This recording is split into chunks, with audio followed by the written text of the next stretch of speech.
Why mornings are hard for some ADHD brains, and what helps. Most people think of ADHD as a problem of attention, impulse control, or restless energy. And for practical purposes, it is. Indeed, those are the symptoms that show up in classrooms, offices, and family dinners. But underneath all of that noise, there is often something quieter and more basic at work. Timing. Not time management, not calendars. I'm talking about the brain's internal clock, the one that decides when you feel alert, when you feel foggy, and when your pillow suddenly becomes the most attractive object in the universe. For a substantial subgroup of children, teens, and adults with ADHD, that clock tends to run late. And when your brain is living in a different time zone than your school, job, or household, life can feel like a daily exercise in jet lag. And this is why understanding chronotypes is so helpful here. What is chronotype? Chronotype is your brain's natural preference for when to be awake and when to sleep. Some people pop out of bed and feel mentally sharp before the coffee finishes brewing. Others don't feel truly online until the sun has gone down. We usually call these people morning larks and night owls, but the biology behind it is more precise. Your chronotype reflects the timing of your circadian rhythm, the roughly 24-hour cycle that governs sleep, hormones, body temperature, and alertness. On top of this, there is an ADHD sleep connection that often gets missed. One of the most important shifts in ADHD research is the recognition that ADHD is not a single, uniform condition. It's more like a family of related patterns. One of those patterns, common but not universal, is a circadian delayed chronotype, the evening type. In this group, sleep and timing issues are not just complaints. They show up in biology. Large studies suggest that roughly 70 to 80% of people with ADHD struggle with significant sleep or circadian disruption.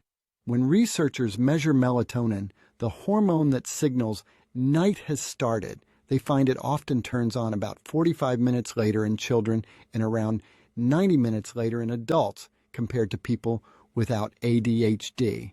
On the morning side of the clock, the brain's wake-up hormone, cortisol, often rises more slowly and peaks later.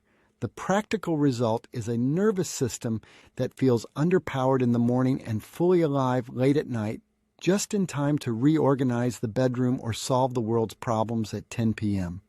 Now, here is why willpower loses to biology when dealing with this. One of the most humbling lessons from circadian science is that you cannot negotiate with the brain's clock. You can lecture it, you can threaten it with consequences, and it will still feel like it's 4 a.m. when the alarm goes off at 7. This is why simple, structured timing strategies can be so powerful. Morning light, real sunlight or a bright light box tells the brain, this is daytime. Start the clock now.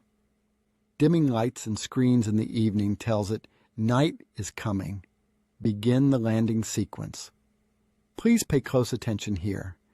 In clinical studies, these changes do more than improve sleep. In adults with delayed sleep phase and ADHD, very low-dose melatonin, sometimes as little as 0.5 milligram, has shifted biological night earlier by close to 90 minutes, along with modest but real symptom improvements. In children, melatonin has been shown to move sleep earlier by about 40 to 45 minutes and increase total sleep time by around 20 minutes, with behavioral gains often showing up over longer follow-up. When morning light is added, the effect can be even stronger. In some studies, combined light and melatonin strategies have shifted biological timing by nearly 2 hours. That kind of change can transform how a day feels. How can we help the brain change gears? Sleep timing is only part of the picture. The other part is how smoothly the brain can move between states: alert, focused, calm, and ready for rest. Many people with ADHD, especially in the late clock subgroup, don't just have trouble falling asleep. They have trouble downshifting at night and fully engaging during the day. The brain tends to stay in one gear a little too long. Neurofeedback is one way of helping the brain practice changing gears. It uses real-time feedback to teach the nervous system how to recognize and return to more balanced states on its own. It doesn't force sleep or attention, it trains flexibility. Simple, low-tech strategies often help as well.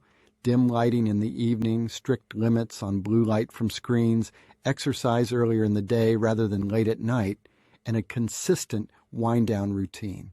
None of these are dramatic on their own. Together they send the same quiet message to the brain: it's safe to slow down now. What makes these findings so remarkable is not just that they are interesting, it's that they are actionable. Light, routines, sleep timing, and brain training are tools families and adults can begin using right away, often with visible, meaningful results. I did a video about this in greater detail recently. You can find it in this platform. Search for the sleep formula here in the channel or my socials. So I want to encourage you. Small shifts in the clock really can lead to big shifts in daily life. Calmer mornings, smoother school days, more patient evenings, and a growing sense that progress is not only possible but already underway. Sometimes the most powerful form of hope is discovering that change doesn't require a breakthrough. It just requires the right timing. You or your child can make these types of changes with just a bit of planning and commitment. And what kind of planning and commitment are we talking about here? Search for the sleep formula here in the channel, my socials, or come to think of it, it's on our website too at capitaldistrictneurofeedback.com. Check that out for practical tweaks you can do tonight to improve your life in this area.